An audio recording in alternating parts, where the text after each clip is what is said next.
Good morning, everybody. It's April 28th. It is 8:20 in the morning. Just going to run through the morning charts of gold and the S&P. It does look like we're going to have a buy signal for the S&P this morning. It'll be a very small position as the market's extremely overbought. Um, in the long run, right now it's actually oversold, and cycles are about to turn up on the 60-minute chart. So I'm actually looking for a bounce. We're looking to buy this morning.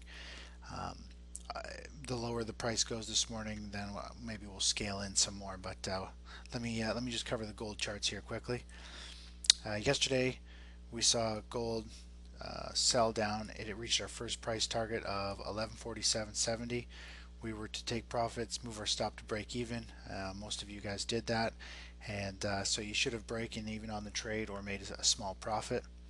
It wasn't anything special, but it just goes to show if you didn't have your stop in place, then the afternoon of gold would have completely uh, taken all your money. It was a huge rally in the afternoon, formed a nice big bull flag, continued to push up into the late afternoon. So let me just jump to the 60-minute chart here. Okay, so this is just a bit more visual. We bought in somewhere over here. The goal was to buy above 1155, so somewhere up here we bought, and we saw a push up and test close to our resistance level, our stop level that we had through the night, and then it sold down and reached gold actually went down to about 1146 yesterday, so actually beyond our target. Give us plenty of time to get out, and then it instantly rallied off that support level, and it kicked us out of our trade. Wherever you had, once we had our stop at break even, a lot of people were around the 1155 area, or you may have left your stop at the morning stop level I gave, which was 1160, depending on where you got in and if you took any profits down here. So that's what happened yesterday.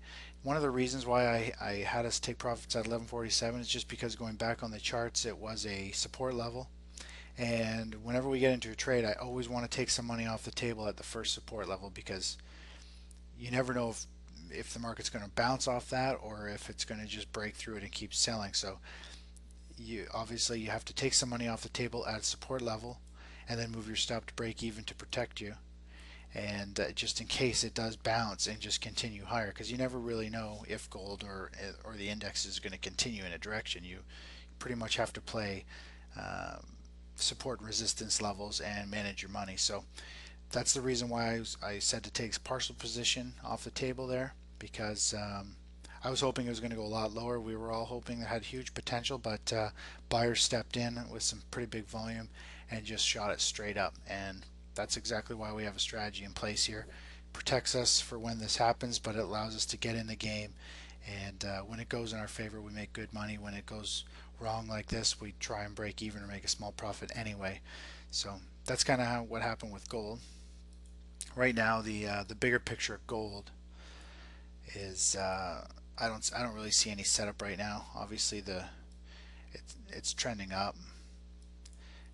We had the high broke. The high was penetrated yesterday, so now it could be a double top for all we know.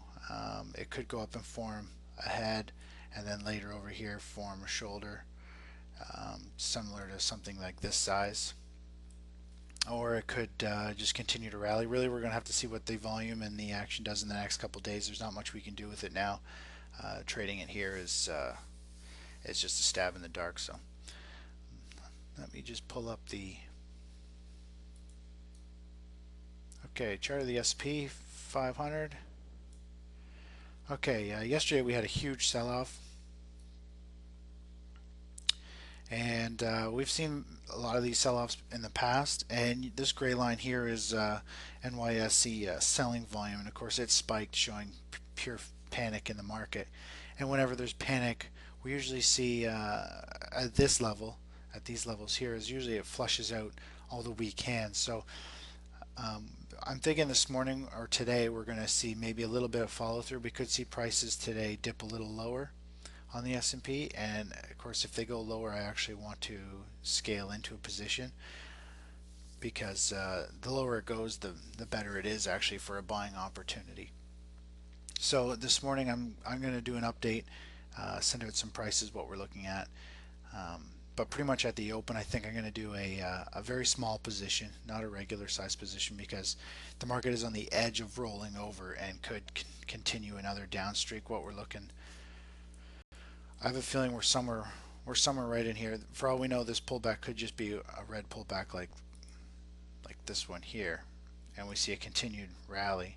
But I have a feeling we're playing with fire up here. We're at this up and down stage, and I don't. We want to be careful. We could get a follow through day, which we get another move down, and a continued push down as everybody panics out. So we're going to take a very small position because I think we're playing somewhere up in this area. But because it's an oversold condition, cycles are turning up on the hourly chart. We're in a bull market. We need to buy the dips. So that's what we're going to do, but we're going to make it a small position just to get our feet in the game, and that's the plan. So let me pull up the 60-minute chart. 60-minute chart of the S&P. You can see it's hard to see the blue line here, but the cycle is heading up now. The red cycle is will turn up today, and once we have those two up cycles, we should see, I would think, at least a move into this area, and we could go higher. Last time we had a setup like this, the market, you can see this gray line. This is the NYSE selling volume. It spiked up very high, and it had a washout the following morning, just breaking the lows, flushing everybody out, and then it led to a bounce. And of course, we had a similar way to cycle, longer term cycle turning up, short term cycle was turning up. So that's what we're looking for again. We've got this NYSE volume. It spiked way up to here. Last time it was here. So it looks like we're going to have a buy signal. And what we're going to do is buy a very small position at the open.